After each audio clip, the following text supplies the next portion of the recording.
大家好，我是邱平。中国呢地大物博，历史文化源远流长，所以呢在几千年的岁月当中，有很多传说，有很多故事。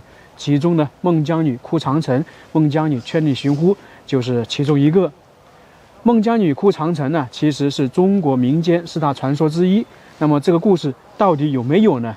反正在我们流传当中，孟姜女哭长城是跟秦始皇有关，但是这个应该说是被误导了2000多年，也可以说我们被骗了2000多年。今天呢，我们就来到了秦皇岛的一个孟姜女的庙，来讲一讲这个孟姜女的故事到底是怎么回事。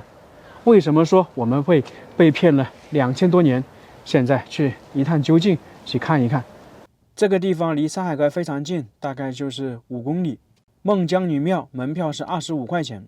在这个地方还碰到骑骆驼的，这非常少见的。一般骆驼是在草原以及戈壁滩那里。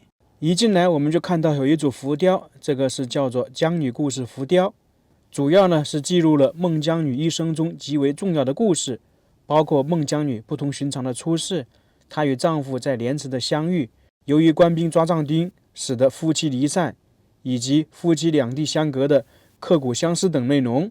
现在呢，我们就来讲一讲孟姜女的故事。这个是正常版的孟姜女，到了后面我们再说一说为什么会被误导了2000多年。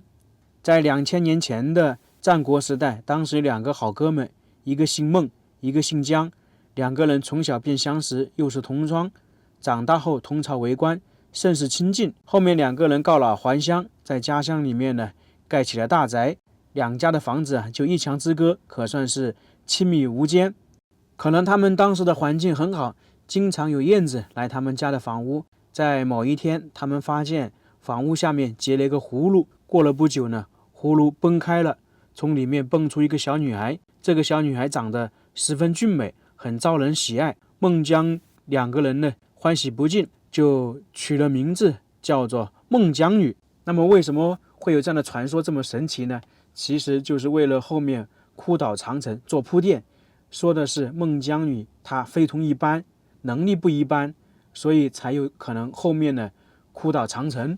话说回来，孟姜女呢在2户人家的关爱下慢慢长大，她心灵手巧，尊大让小，很是懂事，大家都非常喜欢。而且呢她越长大也越来越好看，模样呢可以说是如花似玉。长到18岁的时候，提亲的人非常多，有的呢是那些王公大臣的儿孙，有的是富家子弟，但是孟姜2家商来商去呢，却没有一个中意的。俗话说嘛，男大当婚，女大当嫁，2家的老人都为孟姜女的婚事非常着急。正好有一天呢，一个卖诗讨饭的书生来到了孟家门口。当时孟大人一看他写的字呢，远看是花，近看是字，就相当于是写的字非常好。尽管说那个人穿得破破烂烂，但是孟大人仍然觉得他这个人呢潇洒风度，于是呢就喜爱起来，便把家人把他叫到屋里面，好茶好饭的给他吃，慢慢的拉起家常来。结果没想到这个书生呢是孟姜2人他们为官时候一个好友的儿子，由于家里出现了变故，才变成如今这个样子。孟姜2位大人呢对他们家里出生的事情深表同情，就收留了他，并把孟姜女许配给了这个范启良，也算是了却了2位大人的一桩心事。当然孟姜女当时看到范启良也被他的谈吐学识所折服，于是呢同意嫁给范启良。那这样双方同意的话，自然而然就举行了婚礼。这个就是在2位老人的主持下拜堂成亲。当然这个就是一些雕塑向我们展示这个形式。结了婚之后就是洞房花烛了。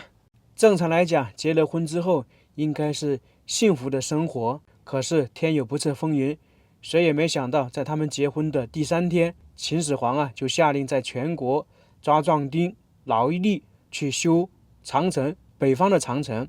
那刚好这个时候呢，范启良就被官兵抓取了，原本幸福的生活就一下落入黑暗之中。这一块向我们展示的就是范启良被抓走的情况。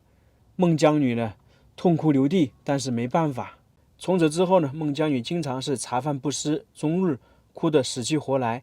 我们经常说一日不见如隔三秋，何况呢，这是一对新婚夫妇。转眼来到冬天，而孟姜女的丈夫呢，仍旧没有回来。当时窗外呢是大雪纷纷，孟姜女呢一想到丈夫在北方修城，肯定是天寒地冻，无衣可御寒，便日夜加班加点为他赶制棉衣。棉衣修好之后，孟姜女呢应该就要开始千里寻夫了。孟姜女寻夫心切，执意呢要亲自送棉衣给丈夫。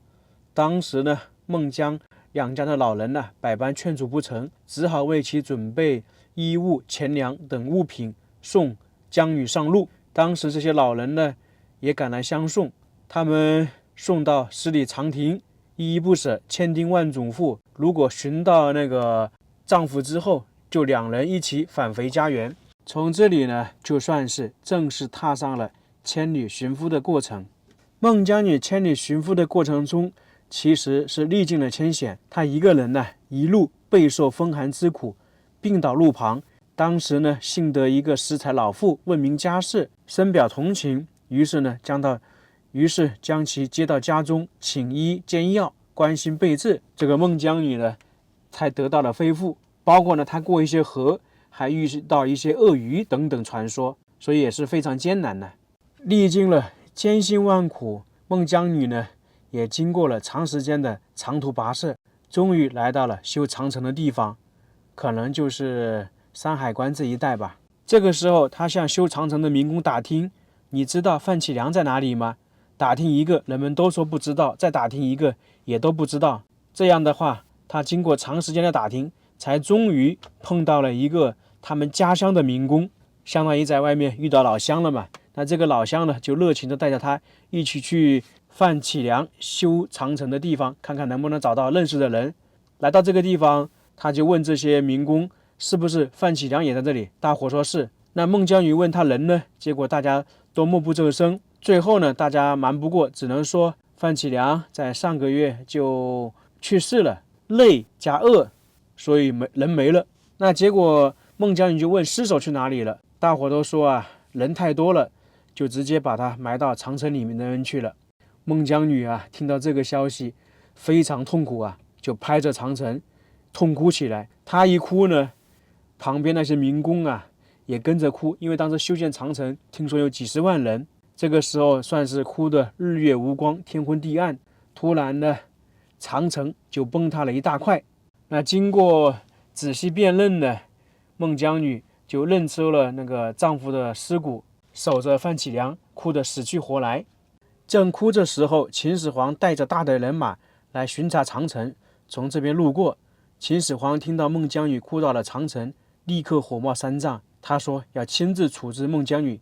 可是，一见到孟姜女年轻漂亮，眉清目秀，秦始皇呢就想把孟姜女收入后宫。孟姜女肯定是不同意的，于是秦始皇就派了几个宫女老婆婆去劝说，又派着赵高去劝说。孟姜女呢自始不从。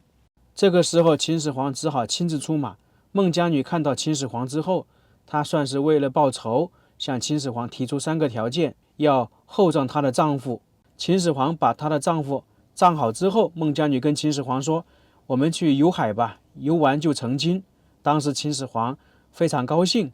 在这个时候呢，孟姜女就突然跳海了。这组雕像呢，就是展示的孟姜女跳海的情景。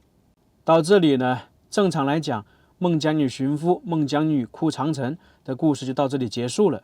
这个几千年的说法都是这样。我们进来的时候说这里是一个孟姜女庙，刚刚我们一直讲的是孟姜女的故事。这个庙就在上面，有一个孟姜女殿，还有康熙皇帝据说也来过这里，还修建了一栋建筑，我们去看看。在这里呢，看到一个孟姜女的汉白玉像，算是叫做瞭望长城。大家仔细看看这个雕像啊，她眼里的愁苦与期盼并没有为风沙所泯灭，其实她站在这个地方就是盼夫君早日归，这个神情看了令人不免要心碎。问世间情为何物，最痴情的女子莫过是如此啊。据说在这个孟姜女庙里面还有一个非常独特的地方，就是这个台阶。总共这个台阶呢是108级，全部是用青石砌成的，是通往姜女庙正门的必经之路。它是随着地势不断增高，直达山门。为什么这个台阶有108级呢？众说纷纭，至今没有一个定论。有人说这不过是为了适应建筑的需要，因为江女庙是建在一个山顶。但是呢，更有一种传说，就是孟姜女寻夫千里迢迢，历尽千难万险才来到山海关，修筑这个108级台阶，就是想要人们在观看风景前体验一下孟姜女当年的艰辛。这里呢也叫真女祠。为什么会有这个说法呢？就是他誓死不从秦始皇嘛。这个姜女庙其实总体不是太大，基本上一进来就能看到全局了。这里主要有2座大殿，一座是姜女殿，一座是观音殿。这就是孟姜女殿，为了纪念孟姜女修建的。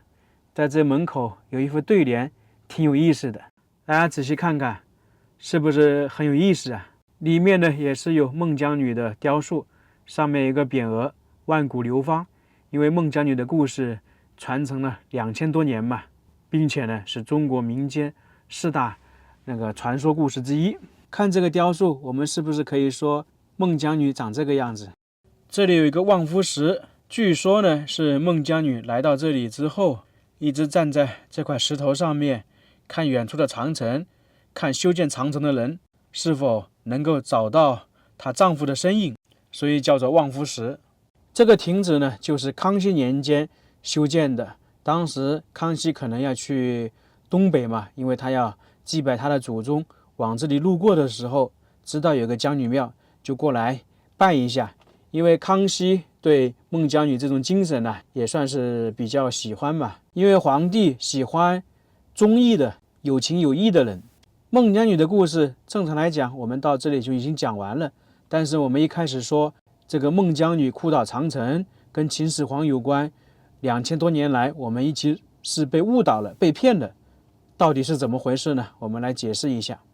真实的、确切的来讲的话，孟姜女原型是可查的，史书上也有相关记载，但是关于她哭长城的故事，包括她的名字，就是民间杜撰的了。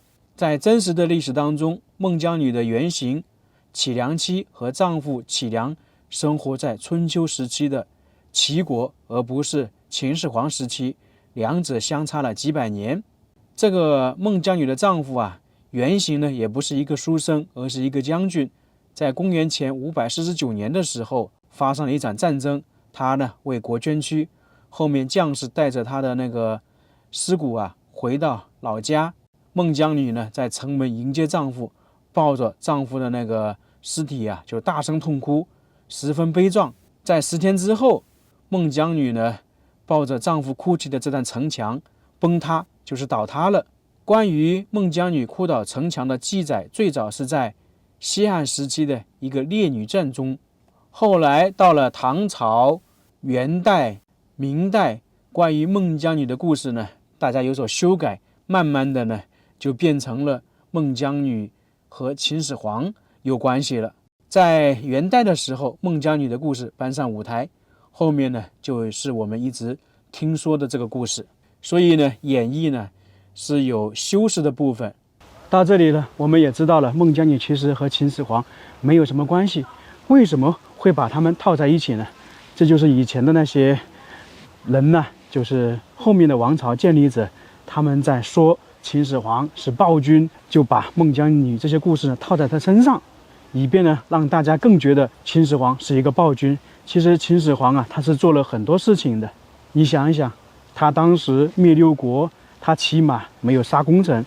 而在中国历史上，那些皇帝杀功臣的例子数不胜数，太多了。他没有，在中国历史上，他是为数几个不杀功臣的人。其实还有非常重要一点，如果按照孟姜女是当时秦朝的人，按照那个时期的制度，孟姜女她如果没有官府的同意、官府的证明，她是不可能走到山海关的。所以这也是这个演绎讲述孟姜女哭长城的故事的一个很大漏洞。